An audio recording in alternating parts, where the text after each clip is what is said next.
Do you remember that video we did about taking board games on our honeymoon? There was loads of them. How many did we actually play?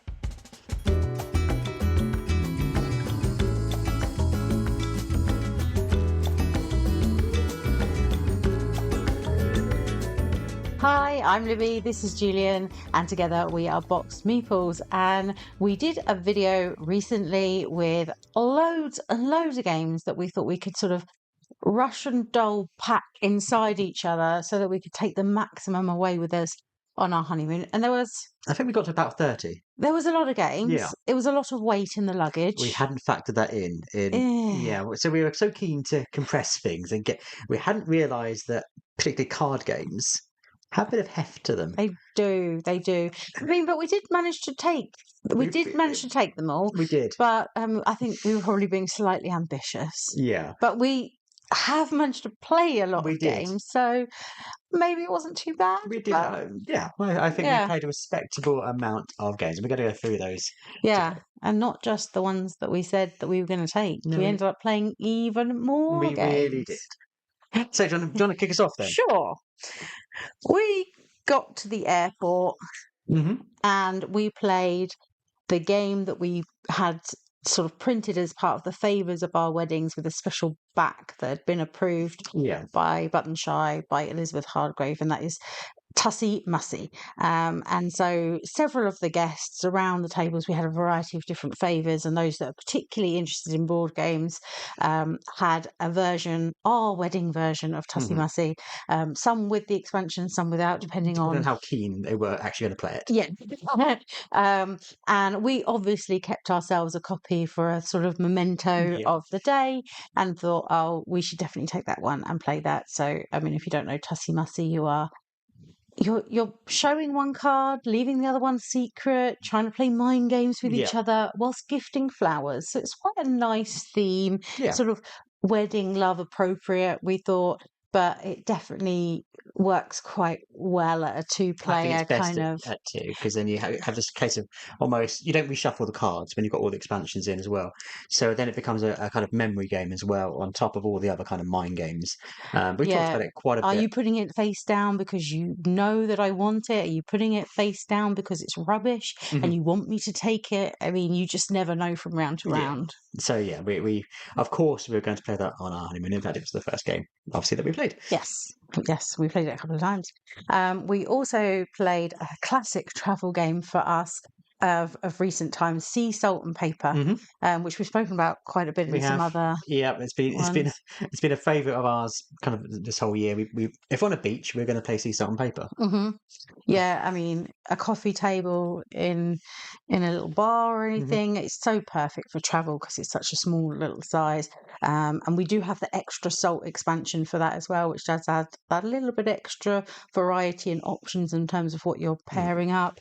So yeah, I mean, we were playing it whilst we were waiting to check into rooms, whilst we were at bars, sat at the beach. I mean, it's just so it works so well for travel. It's good to play. So we played that quite a few times. We also played the love letter version of Bridgerton. Yes. Which is a new acquisition, pre-honeymoon, because love Bridgerton. And we're watching Bridgerton, the new series when that came out.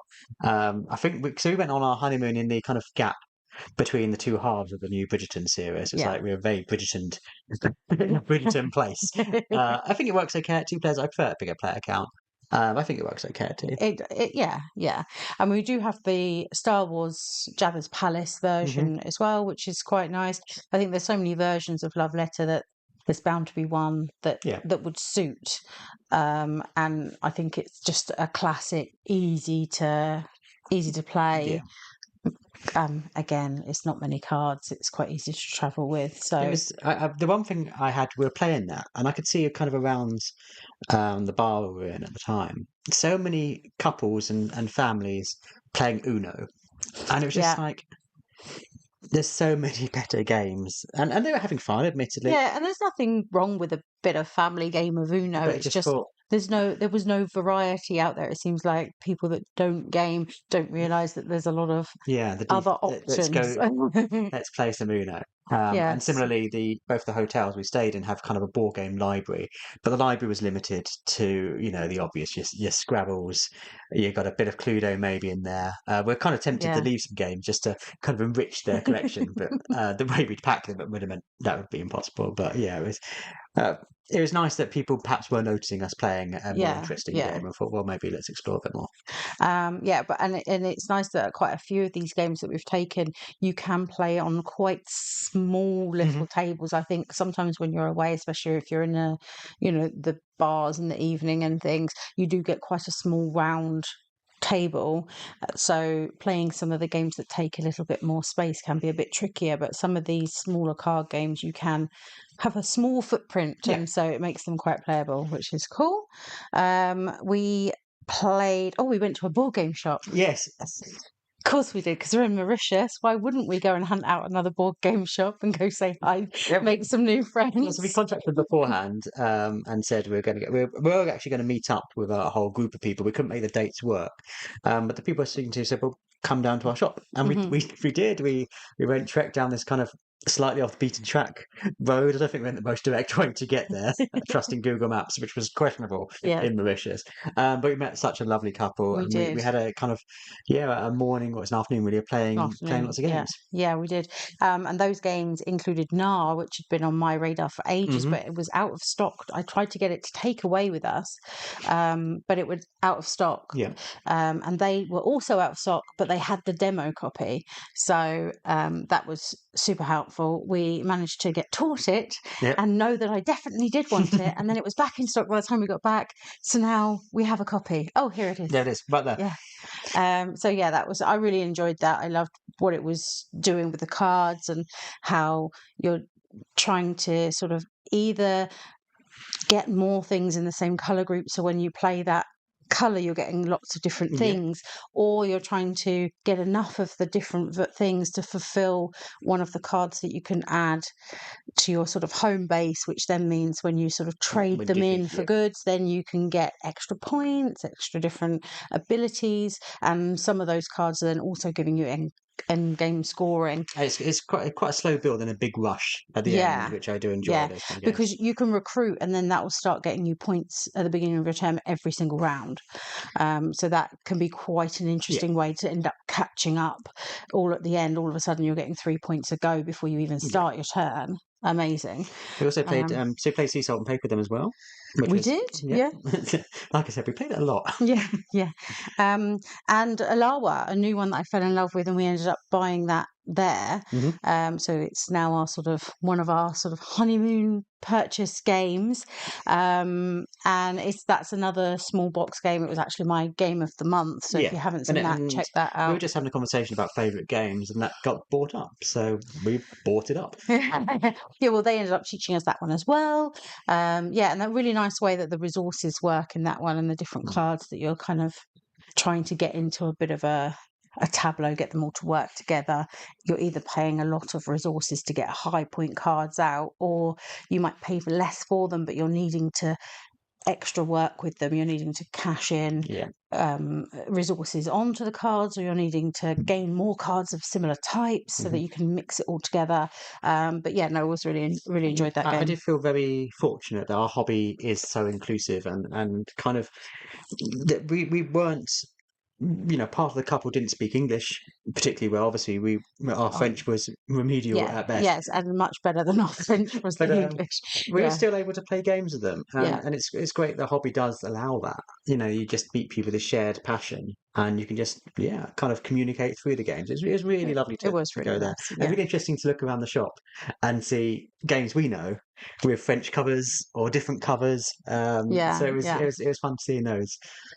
I had a lovely afternoon there. Yeah, it was really nice. We also played Azul, the travel version, which we had taken along.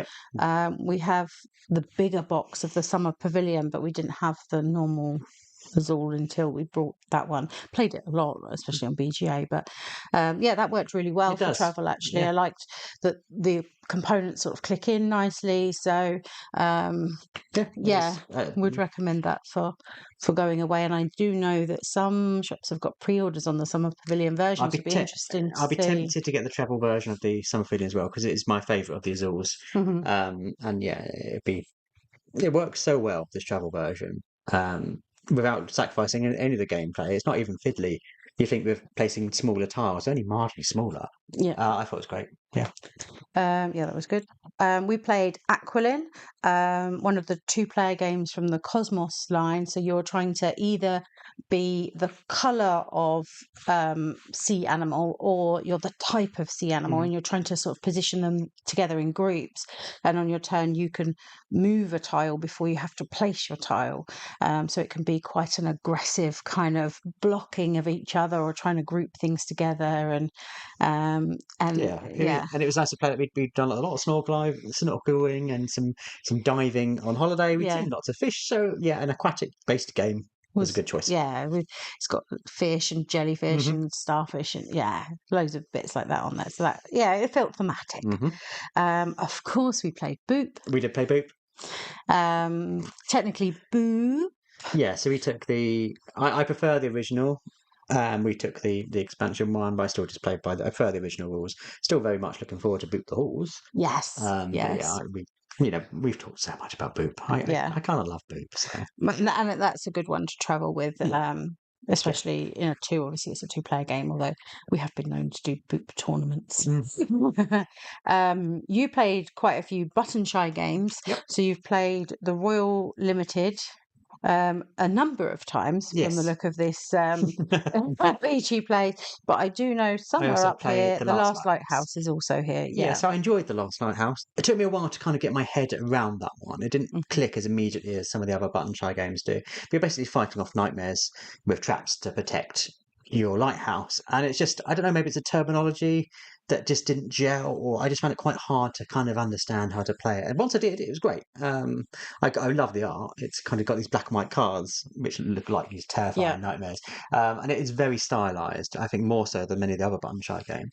But the Royal Limited I really loved. So this is just I mean, you spoke about the Royal Limited for ages after playing it. Oh, let me tell you about that game. This is what I did, this is what I did. And I mean, you did speak about the last Lighthouse, but I mean, the Royal Limited, I really enjoyed it. Just couldn't shut me up, basically. It's just a 1960s British train. It's got celebrities going on it, and you place other passengers on. You have to work out how big you're going to make your train, where you're going to place people to certain limitations on where you can put new carriages, where you can put certain people, and you're trying to do kind of these objectives while you're still doing it. There's a really fun expansion, actually. I think it's just like 3 cards or something, where you have a killer on board, and you have to work out who's and that's just a little neat twist. That feels a very different game, like the Orient Express. All of a sudden, exactly that. I do enjoy. I've talked about them quite a bit. I do enjoy the ButtonShy games, and these two they're just great. They're both Scott L games, I believe. Oh, excellent. Of course, we played some Lorcana. We, in fact, we took just the starter decks. We took from the latest Ursa Returns. Yes, and I think it looks like we played. Yes, we definitely played 2 games. So we switched packs between the games, and it turns out we won a game each. So we needed to have a tiebreaker, but somehow we didn't fit that in. But we've spoken about Lorcana a lot. We really enjoy it. We didn't get a chance to play the co-op mode in the end. No, we did take that with us, hoping that we might have the opportune time to sort of sit there and kind of go through some of that. But it will happen very soon. We have played, and I think maybe it's because it involved learning, or I actually already knew how to play, but then teaching, and it's just sometimes easier just to sit down and we know how to play Lorcana. Here's a deck, let's go. So I think that was the kind of the draw, really, of not doing the co-op. And I'm just going to say at this point, because we've had quite a few games already, we did do other things on our honeymoon. Yes. We weren't just playing games. We weren't just playing games. We went out, we went snorkeling, we went diving, we went on trips around the island. We saw a lot of the island. The nature reserves. We ate a lot of food. Went to the botanical gardens. But, we did manage to, if we're on a lounger, we managed to get a little game in the evenings with a cocktail. We got a little game in. But I read 2 books. Yeah. So we didn't just game, just putting it out there. Just to clarify, it wasn't. It was a honeymoon. Even though it was a honeymoon, even though we played Sky Team. We just quite a few times. Yeah, but I wouldn't play it on a plane. You wanted to. I would. Except for I'd probably drop my dice, but those tables are quite small. But I just couldn't. Just because I like going boom boom for every time we play it. Yeah, true, and that would confuse other passengers. And that would just cause a flight risk. But it's a great 2-player game. We've got through so many of the scenarios now. I'm looking forward to there's an expansion coming. Yes, which hopefully will be out at Essence. Yes, isn't it like Turbulence or something like that? Yeah. So just exciting. To be honest, I just want more of those airports. Yeah, that'd be fine. But I'm looking forward to more. It's gonna rank up the difficulty, isn't it? It's gonna make it harder and harder. And it's a very hard game when you get towards the I think they're black or they're red. The hardest missions, you're like, no, this isn't gonna happen. Yeah, that kind of look of defeat in your eyes is like. Yeah, when you roll I don't know 3 6s or something one round, and you're just like. Should we just bow out now? No re-rolls. So many planes. How shall we fail this? Sea Salt and Paper's coming up yet again. That's more. We played Forest Shuffle, which is a lovely game where you're trying to sort of marry up all your tree cards with other things that you can add to them. So there might be deer and foxes and leopards and beetles and bugs and loads of different, even stuff like moss and ants, maybe everything that you could think of finding on a forest floor. Mushrooms. Many mushrooms. You're putting them in different positions on the cards, and you're trying to sync up different abilities that the different sort of tree cards or pointing of those cards have. And usually you can just put one card on each section of the card edge that's the tree, but there are some that let you stack and things, so you're just basically trying to sync up your card play the best you can. I don't think I've kind of perfected a play or a style from this game yet, but more games, and I'm sure we will. I know that there's an Alpine expansion for that as well, which would be interesting. So I'd like to play a bit more of that. Yeah, I'd like to play a few games kind of close together. Yeah, because it's one of those games where at the end it clicks and okay, I should have kept that card, I should have worked that system, that kind of score multiplier, that I would have done better with that. So it's one of the games you think, okay, I'm gonna play it the next game, now I know how this is working. Now I'll try this one and hope that comes out or whatever. More Sky Team. We played a lot of Radlands, which ended up being your game of the month. Yeah, really loved Radlands. If you haven't seen the game one, you'll have a watch of that and you'll find out why you really enjoyed it. I will say we kind of left it set up because we're playing quite a lot in the hotel room. I do love the idea that the cleaners come in and like, oh, bit of Radlands. Everyone there. Yeah, they've got no idea. And another game that we had set up on the table quite a lot in one of the hotel rooms was Sail. Yep. You've got the box with the boat on it, and it's looking out over into this cove with another boat in the cove. Because our room looked over the beach towards a boat. Yeah. And it just seemed appropriate. Yeah. In my head narrative, the cleaners coming and going, oh, they're going to fail. More games of Knarr. Last Lighthouse we spoke about. Online we played Castles of Burgundy. Of course, we didn't take that one with us. We'd be absolutely foolish to try and put that in our luggage. That would have taken up a whole suitcase and been overweight. But the reason we played it is because we were really lucky. 2 of our board game friends actually bought it, the special edition, for us. They did. And I just wanted to kind of play it on Honeymoon. It wasn't obviously the same playing on the app, or I can't remember quite how we played it. But it's nice to actually get it to the table because it did mean a lot to us getting this lovely edition. No, we played it on BGA, and we had played it physically with friends, copy the previous month, maybe, Yeah. or a little bit before then, which I think is you started hyping I got very excited about it, which I think is why we ended up getting gifted it, which is very kind of them. But it was nice to kind of revisit again and kind of solidify some of the rules and things before we get our copy to the table. So and we've punched it all. nice. We've sorted through the massive stuff you get in that game. Yeah, itching to play our lovely edition. Yes. So that was an online one. Online was also Tokaido. Yeah. Just probably either the app, I think. Yeah, for that we were just lounging about on lounges at the moment. It's a game we know, it's very zen, it's very relaxing. We've taken Tokaido Duo with us. Yeah. But it's just easy to pass the kind of tablet between us and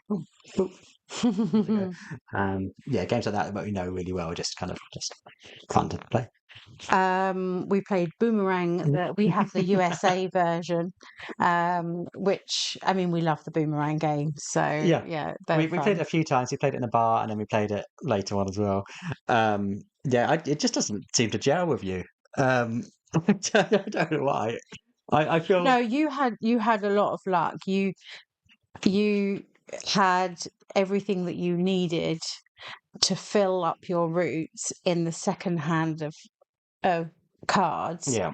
And whereas you'd already had. I had everything that I needed left was in like the future round afterwards. So you were just getting everything first and completing routes left, right, and centre. And I just had nothing that was of use to me. I was a very gallant winner. I was very modest. I didn't make up a song about Libby not being able to wang the boom at all. That would be a ridiculous thing to do. That would and be slightly mean to your new wife. Yeah, that wouldn't be something you would do on a honeymoon. Tease you about how bad you are at a game. You wouldn't make up a song and then send a copy of you singing the song to your friends as well. That's not something you would do, really. No, that's the sort of thing that happens if you want an annulment. Yeah, that'd be a very bad winner. Really. We also played Kingdomino. We did. So it's the dual version of that we played, which is a great travel kind of version. Yes, and it wasn't my day that day. I think you also won that one. I may well have done, and I may well have started singing another song. And then we played Takenoko. Yes. And I think that's when I got my revenge. Yes. I think it's only because you were getting the mission cards for bits you'd already completed. No. I think that's what happened. No. And I may have had it coming from the aforementioned song singing that I was doing. Yes. And we were told in our content, I keep telling you this on Honeymoon, if you haven't seen the sort of group content suggestions of games that we should have as a couple, our kind of wedding celebration video, we were told to be gracious. I think it's Mick and Sala, wasn't it? It was. He said, from Our Family Plays Games.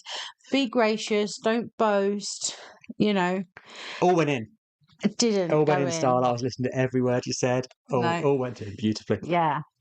No. Yeah, we're and some people said, these 2-player games, some of them are a bit cutthroat. You might want to not take them on Honeymoon. And we took some cutthroat games. Radlands is pretty. Yeah, it's pretty attacky. It really is, yeah. But it turns out that it was Boomerang that was our downfall. Yeah. Songs I can still remember the lyrics. Anyway, let's move on. We also played Noir Detective Mystery Game. Yes, it's Noir the Endines, which is set in the same universe as Imperial Spells and Steam from level 99, which is a game, kind of a hidden gem. More people should play that game. It's really good. But this has just got lots of character cards from that universe. One of you's the killer. Yeah. One of you's the detective, and you're kind of turning over certain cards to either kill them or to remove them from suspicion. It's an interesting kind of interplay between wanting to hide where you are, but you can only reveal certain cards that are adjacent to you, so it becomes I was my tactic really was to kind of reveal one next to me, not give too much away, and then move and scoot, because I didn't want you to have too much information. But every time you're moving, you're kind of mixing it up and again. The move is quite interesting because it moves like entire rows of cards or columns of cards. So you're on that row somewhere, but you don't know where. And you're trying to combine it with the the murders happen, but then you have to obviously move as well to arrest them. So then trying to navigate. Well, I could change characters as well with whoever came next in the deck, so I could completely blindside you. But then if I start moving a row, that gives you a clue again. Yeah, it's interesting, and it's just a deck of cards, really. It's interesting new kind of twist on that. I quite enjoyed it. And the last day was we were waiting to sort of leave for the airport. You know, you don't want to get too wet in your swimming costumes or anything like that. So we were just sort of chilling out on a nice lounging area, and we played a couple of games there. We played Patchwork, the Valentine edition. I won that one too. You very much did, because you left me with the word. I don't know if it's deliberate, but you left me with an impossible choice of tiles that just wouldn't fit into my chocolate box. Shame. Which meant I had a massive amount of space. Shame. I had loads of currency to buy really whatever I wanted, but everything that was left was impossible for me to place. Yeah, mine looked super neat and lovely. Yeah. So I either got a minus score or a very little score. Oh, I don't think you got a minus.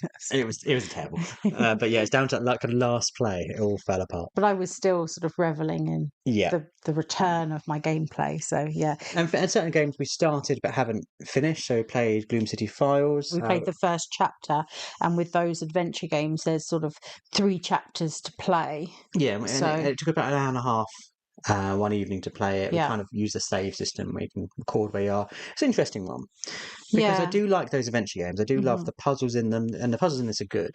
And they do tell a great story. But this wasn't a story I was expecting.